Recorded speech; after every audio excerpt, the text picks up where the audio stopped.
जैसे मान के चलिए बंगाल में चुनाव होना है, वो दिल्ली में बैठा है, फोन करेगा सारे डीएम लोग, डीएम लोग कहीं धांधली नहीं होना चाहिए, अगर धांधली हो गया तो डीएम तुमको सस्पेंड कर देंगे। ये इनका इतना पावर होता है कि जिस एरिया में चुनाव हो रहा है उस एरिया का हर एक डिपार्टमेंट को ये आदेश दे सकते हैं, चाहे वो पुलिस डिपार्टमेंट हो, टीचिंग डिपार्टमेंट हो, किसी को भी आदेश दे सकते हैं और डिप्यूट करके भेज सकते हैं। कोई टीचर है उसको कह देंगे इसको छुट्टी दीजिए, राज्य सरकार से कहेंगे, ममता बनर्जी की सरकार है ना, ममता कहेंगे टीचर है छुट्टी दीजिए, इसको भेज दीजिए, सियाही पोतेगा जाके, वहाँ लगा रहे सियाही लगाओ, वहाँ सियाही लगाना पड़ेगा आपको, जाके कहीं से कहीं भेज देगा। किसी को सस्पेंड कर सकता है, किसी का ट्रांसफ़र कर देता है। इसलिए चुनाव से 2 महीना पहले पूरा तरह से कमांड कौन ले लेता है? चुनाव आयोग कमांड ले लेती है, और जितने डीएम एसपी ये थे इनका ट्रांसफ़र अपनी इच्छा सुन कर देती है। जैसे मान लीजिए कोई पटना का है, उठा के भेज देगा भागलपुर, कोई कहीं का, मतलब खरमंडल मचा के रख देता है यहाँ पर। पुलिस डिपार्टमेंट, हर चीज़, मुख्यमंत्री, राज्यपाल किसी काम के नहीं रह जाते हैं।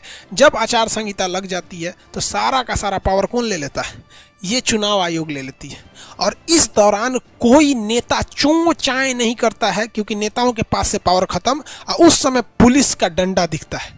हमारे यहाँ, हमारे हिसाब से लगता है तो हिंदुस्तान में नेता बनने का एक ही काम है, विकास भाड़ में गया, सोच रहा थाना मैनेज करो, कौन मार किया थाना में फ़ोन कर दो। उनके ऊपर इतना प्रेशर रहता है कि बेचारे काम नहीं कर पाते। और हमें और आपको लगता है कि पुलिस वाले मतलब क्या है, मतलब बिगड़ गए। उनको पता है यार पैसा लेके छोड़ो, नहीं तो नेताजी का फ़ोन आएगा। तो अब आप बताइए आप क्या कर सकते हैं? मजबूर कर दिया गया उन लोग को। तनी ये नेता लोग जज साहब को तनी फ़ोन करे तो सोचा जेल में डाल देगा जज, तुरंत भाग, तुरंत डाल देगा जेल में, लेकिन ये तुरंत थाना में फ़ोन कर देते हैं। तो इनके पास बहुत सारा पावर होता है। यूपी में जब चुनाव था ना, यूपी में जब चुनाव था तो मायावती जी ने कुछ ऐसा वर्ड बोल दिया था जिससे कि वो अपनी जाति के लोगों को अपनी ओर खींच सके, मतलब कुछ ऐसे वर्ड का इस्तेमाल कर दिया था। तो चुनाव आयोग ने कहा था कि आप 3 दिन तक प्रचार नहीं कर सकते। अब बताइए, चुनाव के 10 दिन पहले किसी को कह दीजिएगा कि तुम 3 दिन तक प्रचार नहीं कर सकते हो। बेचारी मायावती जी का 20 जगह जो था, 20-22 जगह पे क्या हुआ, प्रोग्राम कैंसिल हो गया। इन लोग का तो पहले से प्रोग्राम रहता है, आज यहाँ 2 बजे, यहाँ 3 बजे, यहाँ 1 महीना पहले से प्लान इन लोग का फिक्स रहता है, अचानक नहीं बनता है। यहाँ कह दिया 3 दिन तक आप कोई प्रचार नहीं कर सकती हैं। मजाल इनका जो प्रचार कर दे, अगर ये गलती से भी प्रचार कर देती ना तो इनका पर्चा रद्द कर देता कि भाई तू ये बारी चुनाव नहीं लड़ेगी, चुप चुनाव आयोग बोल दिया। एक और एग्जाम्पल, योगी आदित्यनाथ अपने बयान से काफ़ी कंट्रोवर्सी में रहते हैं। उन्होंने कुछ बयान दिया था, अब क्या बयान दिया था हमको याद नहीं, हमको मेन आपको पढ़ाना था इसलिए हम बता रहे हैं। तो उनके किसी बात पे विवाद हो गया था, अब क्या बयान था कौन जानता है। चुनाव आयोग के पास शिकायत गई कि भाई इनको ऐसा बयान नहीं देना चाहिए। चुनाव आयोग ने कहा हाँ ऐसा बयान नहीं देना। उनको कह दिया आप भी 2 दिन चुनाव नहीं लड़ सकते। उनका कोई मैटर था 2 दिन।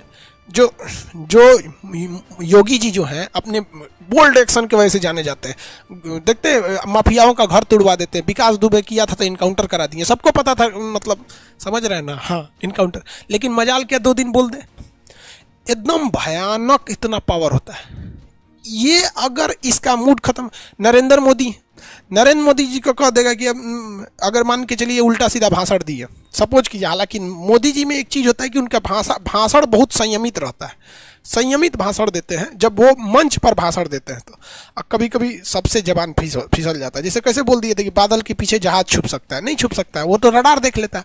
तो भाई गलतियाँ सबसे होती हैं, वो नहीं कर रहे। अगर उन्होंने भी कुछ उल्टा सीधा भाषण दे दिया सपोज कीजिए, तो चुनाव आयोग को पसंद नहीं आया, चुनाव आयोग कह देगा कि आप 4 दिन तक भाषण नहीं दे सकते। तो ये कहेंगे तू कौन ची होता है रे, हमारी सिफारिश पे तोरा नियुक्ति किए हैं, हम बोलेंगे। जहां बोल देंगे तो उनका पर्चा रद्द कर देगा। क्योंकि चुनाव लड़ने से पहले प्रधानमंत्री को अपने जहां के डीएम के पास जाना होता है।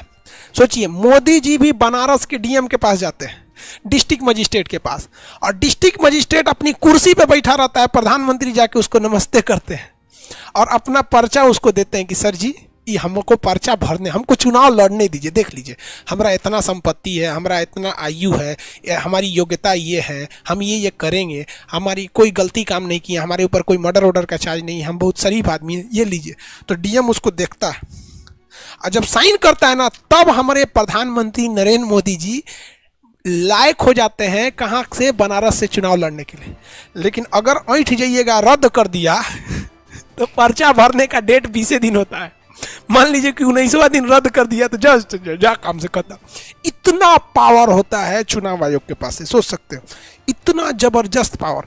तो आप भी पढ़ाई लिखाई कीजिए, पोस्ट पे बनिए। सोचिए एक डीएम जब होता है अपनी कुर्सी पे बैठा रहता है, उसके सामने प्रधानमंत्री 5 मिनट तक खड़े रहते हैं, कोई बॉडीगार्ड उडीगार्ड नहीं, डीएम के ऑफिस में बड़का एनर्जी कमांडो सब बाहर चल, सब कमांडो तमांडो बाहर।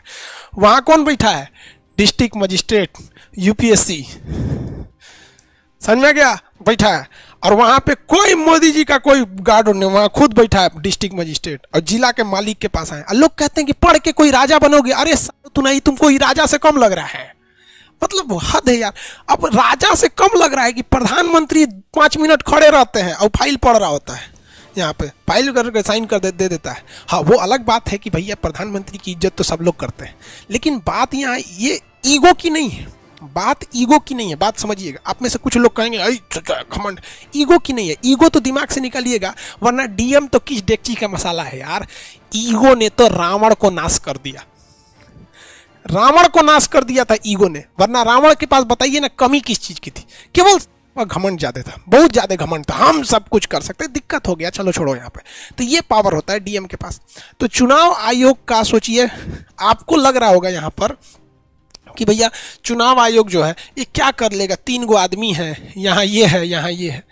बबुआ एक बात बताओ, तुम इन सबों का पावर तो छोड़ ही दो, इन सबों का पावर छोड़ दो, तुम बस इसका पावर देख लो। डीएम का क्या है कि कुर्सी नहीं देता है प्रधानमंत्री को बैठने के लिए, केवल तब, हमेशा नहीं, केवल तब जब ये चुनाव का पर्चा भराने आते हैं तब खड़ा रहते हैं लेके चुपचाप, और जब दे देता है तो चले आते हैं। आप YouTube पर वीडियो देख लीजिएगा मोदी जी का, जब वो पर्चा भरने गए होंगे, तो हमारी बात मत मानिए, आप YouTube पे वीडियो देखिएगा मोदी जी कब चुनाव में गए, वो अच्छे से इज्जत करते हैं। खैर भारत में इस सब में तो कोई दिक्कत नहीं है, सब करता है। मेरा कहने का सेंस है पावर देखो, तो समझ में आ गया डीएम कि चुनाव के टाइम पे किसी का ट्रांसफर कर देता है, किसी को सस्पेंड कर देता है, कोई नेता टांग नहीं लड़ाता है, कोई नेता टांग नहीं। जैसे मान के चलिए आप दरोगा हैं, क्या है, दरोगा हैं, अब नियम है कि 10 गो गाड़ी घूमेगी, 10 ठो गाड़ी में आप प्रचार कर सकते हैं, 10 ठो गाड़ी में प्रचार कर सकते हैं। कोनो विधायक जी हैं वो 11 गो गाड़ी लेके घूम रहे हैं, तो आप दरोगा हैं, आप कह देंगे कि तोरा 10 गो गाड़ी लेके जाना है, गाड़ी का नंबर ये है, तुमने बताया था, ये कौन गाड़ी है रे, एक्स्ट्रा है। तो दरोगा कहेगा, विधायक कहेगा दरोगा तो घर कुदता है, 11 गो गाड़ी है, लेके चलेंगे, क्या कर लेगा? दरोगा कहेगा ठीक है जाइए। तुरंत फोन लगाएगा डीएम के पास, चुनाव आयोग के पास, उसका जो अधिकारी जो डीएम के पास या वहाँ जो बैठा है चुनाव साहब, ये एक्स्ट्रा गाड़ी लेके घूम रहा है, कौन है? विधायक है, बुला के लाओ। डीएम आके पर्चे रद्द कर देगा, जो अगली बार चुनाव लड़ना तो अगली बार चुनाव लड़ना, जीतने का तो सवाल ही नहीं होता, अगली बार चुनाव लड़ना। इतना भयानक पावर होता है। इसलिए देखते होंगे जब आचार संहिता लगता है ना, तो जितने अधिकारी होते हैं सब गाली सुने रहते हैं, सब उस ससुरा खोज खोज के बदला लेता है, सब आओ आओ यहाँ पर। तो सोचिए ये सरकार वाले जानबूझकर पुलिस को, डीएम को, अधिकारी को दबा के रखते हैं, समझ में आ गया कि नहीं? हमारे हिसाब से 10 साल तक आचार संहिता लगा के छोड़ दो, 10 साल में आचार संहिता लगाओगे ना, सब सुधर जाएगा। आप क्या इस बात से सहमत है? 10 साल तक आचार संहिता लगा दो, आपको क्या लगता है, लगा देना चाहिए या नहीं? मेरे आप बताइए।